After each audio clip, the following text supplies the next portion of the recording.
This is the AI News Flash for June 16th, 10 p.m. UTC. First up, chip giant Intel has begun production of its next-generation 18A-P manufacturing process. The 18A-P is a performance-focused upgrade of its 18A node.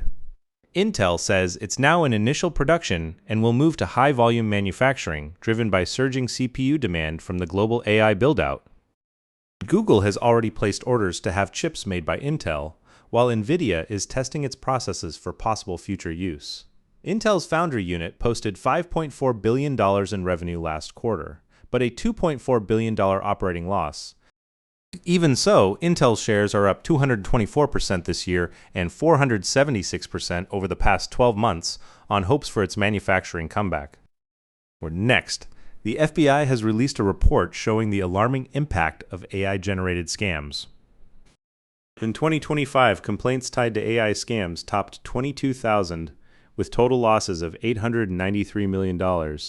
AI investment scams accounted for $632 million, and government impersonation scams brought 32,000 complaints worth $798 million. Criminals pull voice samples from social media and phone calls to clone people's voices and use AI to research victims for highly convincing messages.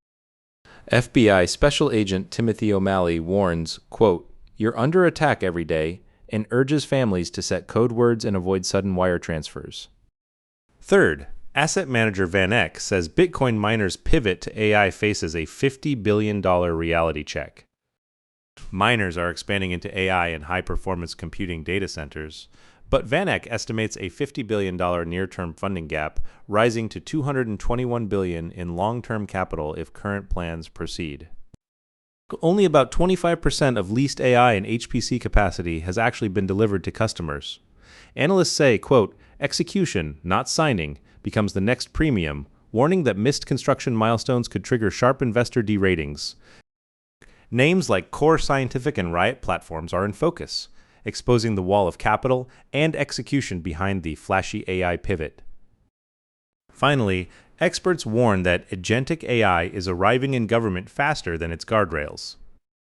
Jason Truppy, a retired FBI cyber agent and founder of Force Metrics, argues the conversation is fixated on models and vendors while neglecting governance basics, like how data moves and whether decisions can be traced.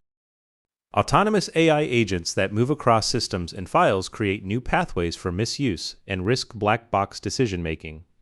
Truppy calls for every AI-driven action to be traceable back to its data and logic with tight access controls. That's all for this AI News Flash.